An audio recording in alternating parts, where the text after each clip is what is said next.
Bueno, continuamos chicos en esta segunda parte.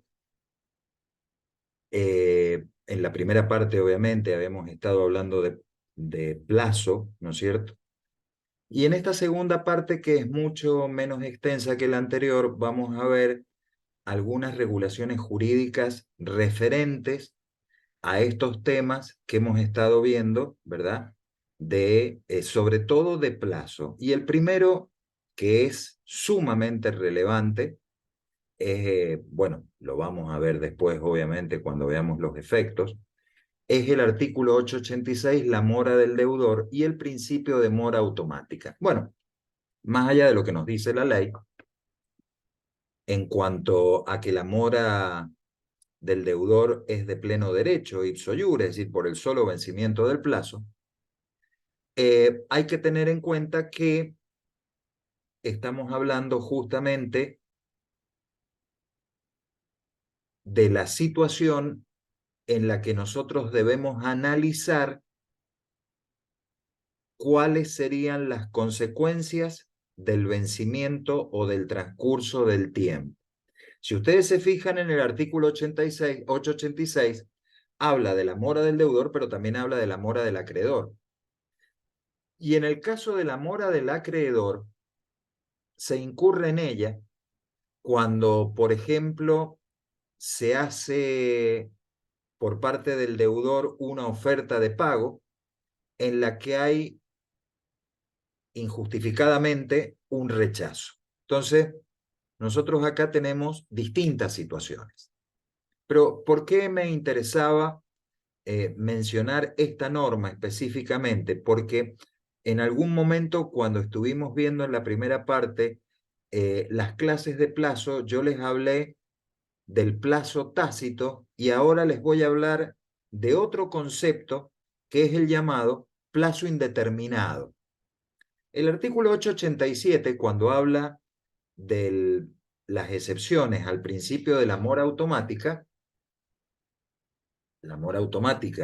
por el solo transcurso del tiempo, si el deudor no paga en el tiempo o en las condiciones que están estipuladas en la obligación, cae en mora, es decir, hay un retardo injustificado en el cumplimiento de sus obligaciones, nos lleva a analizar dos situaciones. La situación del plazo tácito. Plazo tácito, si ustedes recuerdan antes, era aquella situación donde el plazo no estaba expresado, mientras que el plazo expreso era aquel donde se decía, la obligación vence tal día. ¿Por qué se dan las situaciones de plazo tácito? Bueno, en realidad se producen porque muchas veces por la naturaleza propia de la obligación o las circunstancias de esa obligación, no se puede establecer cuál es el plazo y entonces se determina la fecha conforme a los usos y costumbres o la buena fe en la que debe cumplirse. No sé, yo vendo la producción de uva de mi finca al bodeguero en el mes de junio, pero yo voy a cosechar a principios de enero. ¿Cómo sé yo como deudor que debo entregar la uva? ¿Y cómo sabe el bodeguero como acreedor que tiene el derecho a recibir la uva el día exacto en el que se va a recibir? No se puede saber, porque depende justamente tácitamente de la naturaleza y de las circunstancias propias de la obligación. En una de esas, en esa temporada hubieron más días de frío, se retarda la cosecha. En una de esas hubieron menos días de frío, se adelanta la cosecha. Entonces, a eso hace referencia el plazo tácito. Mientras que el plazo indeterminado, que la ley lo rotula como indeterminado propiamente dicho, es aquellas circunstancias en las cuales no hay plazo. Por alguna razón, las partes no fijaron plazo en la obligación. No puede haber una obligación sin plazo. Por eso la ley da el recurso en el 887, la segunda parte, el inciso B, ¿no es cierto?, de que por el procedimiento más breve que prevea la ley local, se determine el pedido de establecer el plazo, o en su caso cuando el acreedor no opte por esa determinación, ¿no es cierto? El acreedor opte por acumular la fijación del plazo a la situación de cumplimiento de la obligación. Entonces serían las dos situaciones. Básicamente ustedes lo que tienen que recordar siempre, porque esto es materia de pregunta, tanto en un examen parcial como en un examen final, siempre deben recordar que en una obligación de plazo tácito no es que no haya plazo, sino que en realidad el plazo existe, pero viene determinado por la naturaleza misma de la obligación o en su caso por las circunstancias propias de esa obligación. Mientras que en el plazo indeterminado, la obligación no tiene plazo y en realidad el acreedor lo puede solicitar judicialmente por el procedimiento más breve que prevea procedimiento procesal, ¿no es cierto? Por las normas procesales que con mayor brevedad puedan determinar el plazo de la obligación, el vencimiento del plazo de la obligación. Muy bien. Ahora vamos a ver la regulación jurídica del código. Lo que hemos estado viendo antes, ¿no es cierto?, es toda la descripción doctrinaria a la que ustedes le tienen que agregar la lectura obligatoria de la bibliografía sugerida. Pero, ¿qué es lo que nos dice el código cuando hablamos, por ejemplo, de condición?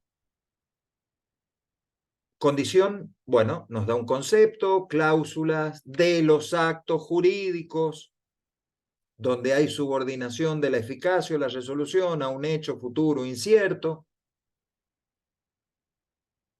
Después hay una cosa que es muy importante en el artículo 343, y si no lo hubiera leído me olvidaba, y es que cuando nosotros hemos hablado de obligación, recuerden que dijimos plazo incierto. Es decir, no se sabe si pasará, ni cuándo pasará. Ahora, plazo incierto significa que no pasó, ni se sabe que va a pasar, o podría llegar a significar que las partes no saben si pasó o cuándo pasó. Y a esto que estoy presentando como una pregunta, el 343 le da respuesta en la segunda parte. En cuanto fueran compatibles, las cláusulas por las cuales sujetan las partes la adquisición o extinción de un derecho a hechos presentes o pasados ignorados. Esos también son inciertos como si fueran futuros. Hechos presentes o pasados que las partes ignoren. En la medida en que se esté produciendo ese desconocimiento, están equiparados al dies incertus, no se sabe si pasará ni cuándo pasará. Miren, un ejemplo muy sencillo. Les habrá, sobre todo a los varones, no sé, en el caso de las chicas que estén viendo en esta explicación, pero en el caso de los varones les debe haber pasado alguna vez de dejar el partido de fútbol o la pelea de boxeo grabándose porque no pueden estar presentes para ver el evento deportivo. Y que después les andan diciendo a todo el mundo, por favor no me digas el resultado. Cuando la persona reproduce la grabación, en realidad no sabe cuál es el resultado, como si lo estuviera viendo o estuviera presenciando el desarrollo del evento prohibido. Bueno, condiciones prohibidas, el 344. Ya les voy a hacer un comentario sobre condiciones prohibidas, pero nulo el acto, sujetos a hechos imposibles, contrarios a la moral y a las buenas costumbres, prohibidos por el ordenamiento que dependan exclusivamente de la voluntad del obligado. Esto es sencillo. Ustedes simplemente recuerden el objeto de los actos jurídicos cuando se refiere a conductas, el análisis que hace la ley, y es exactamente esto mismo. Y acá viene lo importante, el tercer párrafo. Y escuchen bien. Se tienen por no escritas las condiciones que afectan de modo grave la libertad de las personas, como la de elegir domicilio, religión o decidir sobre su estado civil. Y entonces, la pregunta sería, ¿qué es lo que pasaría? Que en realidad no lo menciona la ley, pero es una consecuencia de la propia naturaleza eh, de la condición prohibida, justamente se tienen por nulas. ¿Qué es lo que pasaría si yo someto, supongamos, la donación de un inmueble al hecho futuro e incierto de que una señorita se case con mi hijo? ¿Qué debe hacer esa persona, esa mujer? Ustedes son abogados, se les presenta un cliente y les dice, mire lo que me ha pasado. ¿Qué hago? Porque yo no quiero saber nada con esta persona, pero mire lo que me está proponiendo el padre. ¿Y cuál debería ser la respuesta del abogado? Obviamente, decirles, mire, acepte la donación en esas condiciones, porque la cláusula accesoria resulta nula porque está violando ese derecho personalísimo a decidir sobre el estado civil. Mucho más todavía si estuviéramos hablando de la proposición de actos inmorales, muchísimo más. Pero ante estas situaciones, la nulidad de la cláusula accesoria, recordemos que habíamos hablado de que cuando nosotros hablamos de actos modalizados, es decir, negocios jurídicos u obligaciones en las que aparecen estas cláusulas accesorias, se aplica el principio de lo que sería el derecho, las cláusulas principales y las cláusulas accesorias. Es decir, en el contrato de donación, la cláusula principal es te regalo y el otro dice acepto.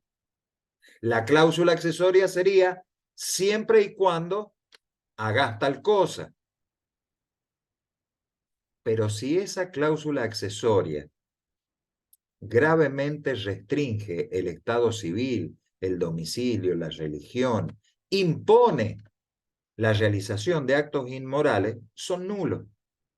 En consecuencia, esa nulidad no afecta la disposición de los efectos jurídicos principales del negocio, te regalo. Y en consecuencia, con toda confianza, acepte la casa que no se va a tener que casar con el que no le gusta. Esta es la situación de las cláusulas prohibidas. Si esto no fuera así, estaríamos cayendo en cierta normativa muy lejana del Código de Vélez, ¿no es cierto?, donde se permitían aquellos denominados esponsales de futuro, que eran las donaciones que le hacía el padre de la chica al futuro marido, y en realidad lo que estaba haciendo es comprar un esposo para la hija, que es absolutamente inmoral. Bueno, desarrollo de la doctrina, perfeccionamiento de las normas jurídicas nos llevan a que la ley actualmente contemple este tipo de situaciones y declare la ineficacia de los efectos jurídicos cuando ellas se dan. Muy bien. Inejecución de la condición, bueno, el artículo 345 dice que el incumplimiento de la condición no puede ser invocado por la parte que impide su realización. Es decir, si yo, por ejemplo, y esta es una situación que hasta podríamos decir, pone en evidencia la mala fe. Recordemos que los derechos se ejercen de buena fe, de acuerdo a lo que dice el artículo 9 del Código Civil, esto de que te regalo mi casa o una casa si te recibís de abogado, pero resulta que en esta promesa de donación subordinada a una cláusula suspensiva, yo soy el que le está pagando los estudios en la universidad al eventual donatario, pero dejo de pagarle la cuota y el chico no puede seguir estudiando, entonces es evidente que en este caso la inejecución de la condición no es una situación atribuible al beneficiario del negocio, sino que es atribuible al otorgante. Esto a tenerlo en claro. Efectos, ya lo hemos visto, la condición no opera retroactivamente salvo que haya un acuerdo expreso en contrario, y las condiciones pendientes, ¿verdad?, permiten solicitar justamente medidas conservatorias, que esto lo hemos explicado, o sea que no van a tener ningún problema. Cumplimientos y no cumplimientos. Después tenemos plazo. Fíjense que cuando nosotros hablamos de plazo, nuevamente vuelve a aparecer con otras palabras: exigibilidad o extinción, beneficiario del plazo, pago anticipado o renuncia del plazo, si ustedes quieren, y caducidad del plazo, que son situaciones que las hemos visto en el desarrollo de los contenidos de la unidad. Y vamos a terminar, chicos, el análisis de los contenidos de esta unidad con el cargo. Los romanos lo llamaban a esto modo. ¿Qué es lo que es el cargo?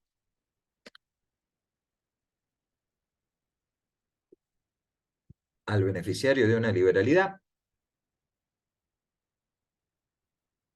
al adquirente de un derecho, yo le impongo una obligación accesoria y excepcional.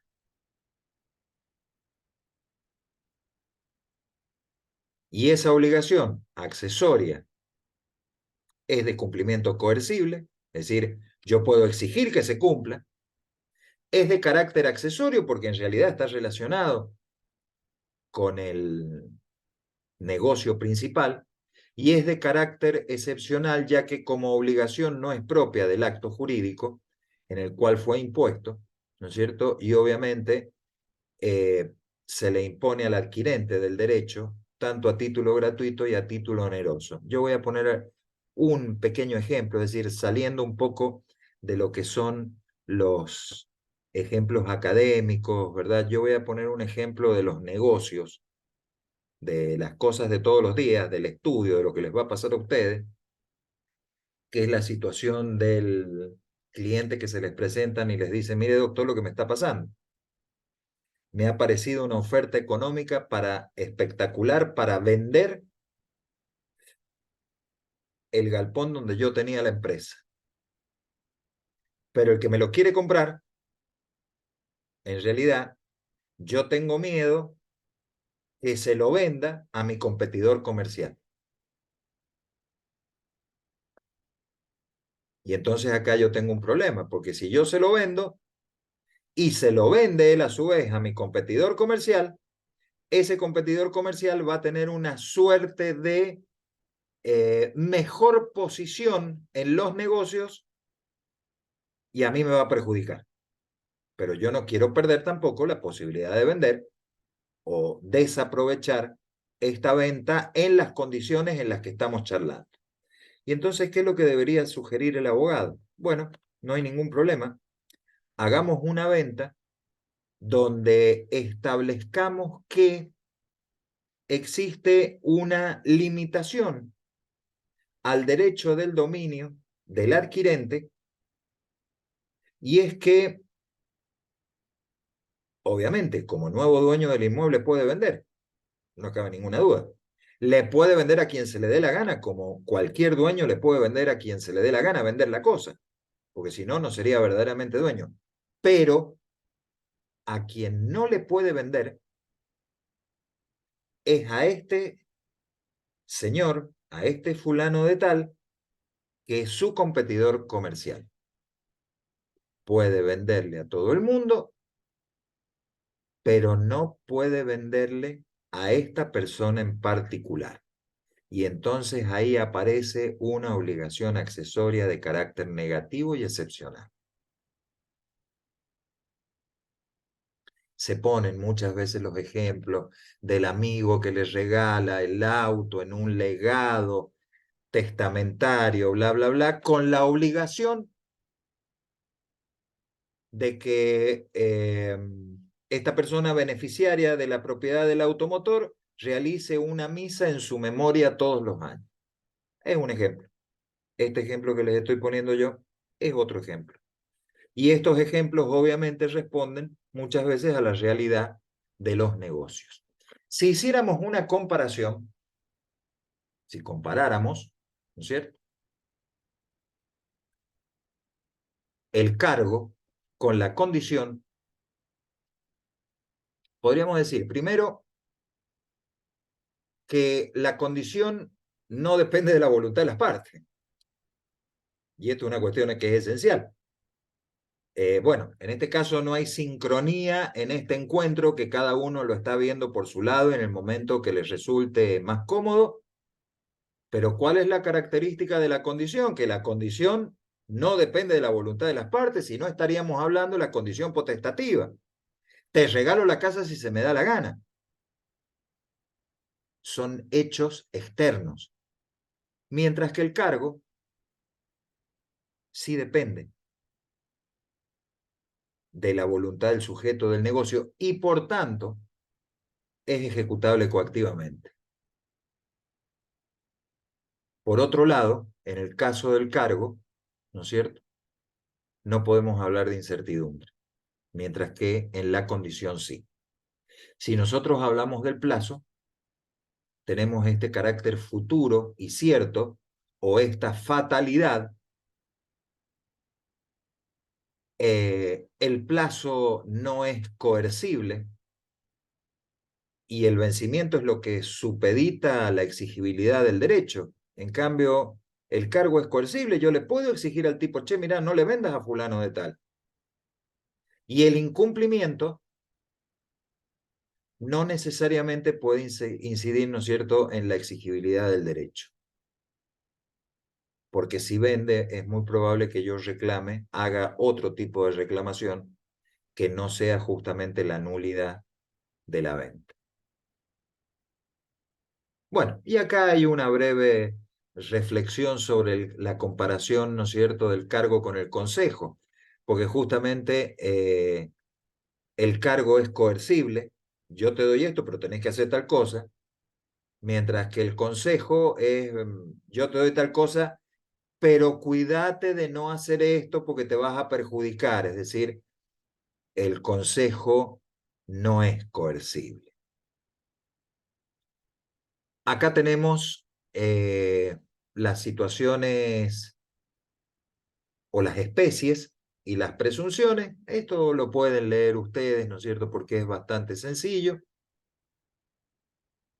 Después tenemos los créditos que estén sujetos a plazos indeterminados. Y finalmente, la transmisibilidad de los derechos y el cargo prohibido. Cargo prohibido, es decir, estas normas las pueden leer sin ningún problema, la van a entender perfectamente. El cargo prohibido es una estipulación que no se puede hacer, ¿cómo les podría decir? El cargo prohibido sería aquella estipulación, ¿verdad?, referente a hechos que no pueden serlo como condición, porque se da sentada su existencia. Y entonces, en esos casos se tiene por no escrito, pero no provoca la nulidad del acto. Bueno, con esto terminamos el desarrollo de esta segunda parte, ¿no es cierto?, de la unidad 3, con lo que terminamos el módulo 1. Hemos visto entonces las normas de carácter general, los conocimientos iniciales, hemos visto elementos esenciales y ahora terminamos de ver elementos accidentales. Bueno, en esta unidad, en la página, no solamente va a estar esto, sino también el desarrollo del PowerPoint, obviamente, sino que también vamos a tener algunas lecturas que son interesantes realizar. Así que, chicos, me despido de ustedes.